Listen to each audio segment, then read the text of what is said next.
The canon of the New Testament, or the collection of authoritative scriptural texts for the Christian church, is 27 books in total. While the church considers the New Testament a unified collection, there are actually different literary types in the separate text, each of which was composed independently and not envisioned at the time of its writing as part of a larger collection. 4 of the books in the collection are what is known as Gospels. They are a literary category all their own.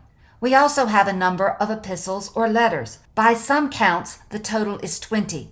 If you include the book of Hebrews, which has some scant characteristics of an epistle, there would be 21.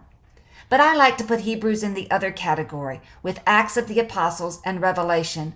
More on why in a minute.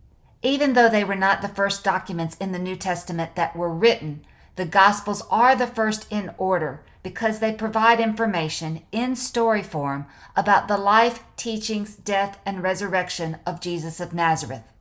While they purport to be based on eyewitness accounts, either associated with a disciple or with someone connected to a disciple, we know that the titles which attribute authorship of the Gospels were not original to the text of each, but rather were appended later.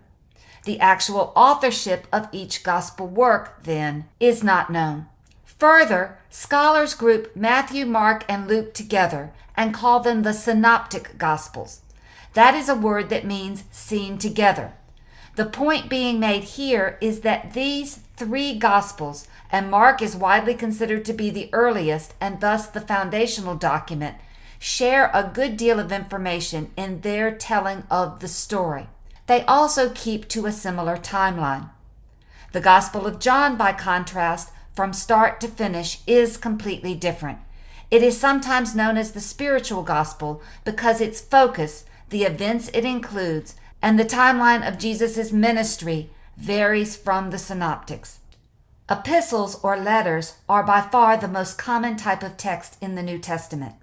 It is important to note that they are broken down first into epistles written by the Apostle Paul, or the Pauline epistles. That category can further be subdivided into letters that are undisputed, meaning definitively written by Paul, disputed, meaning that they are just enough different from the undisputed letters in terms of language, grammar, and theology to make scholars think that someone in Paul's circle wrote them. And then there are the pastoral epistles, which are credited in the text to Paul, but are distinct in language and tone, and given the development of the church that we see in those letters from a time far later than when Paul was alive. The 7 undisputed letters are Romans, which is the last of Paul's letters, 1st and 2nd Corinthians, Galatians, Philippians, 1 Thessalonians, and Philemon. We call these occasional letters because they were written to various congregations. Yes, Philemon is a person, but the letter was also addressed to the church in his home. These letters most often regarded specific issues that were arising in that community. The disputed letters are 2 Thessalonians, Colossians, and Ephesians, and the latter 2 have quite a few similarities, indicating a close linkage.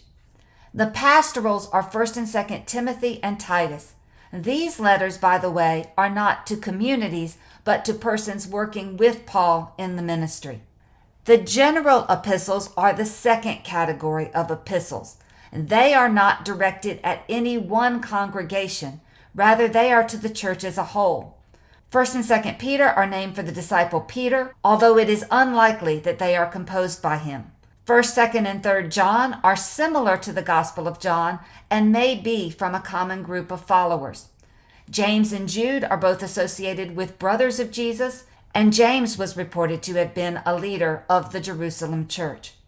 It is important to know that these texts are ascribed to important figures in the early Christian community, but they were not necessarily written by those figures. Tying text to a big name was a common practice in the ancient world, and that helped earn a text authority and readership.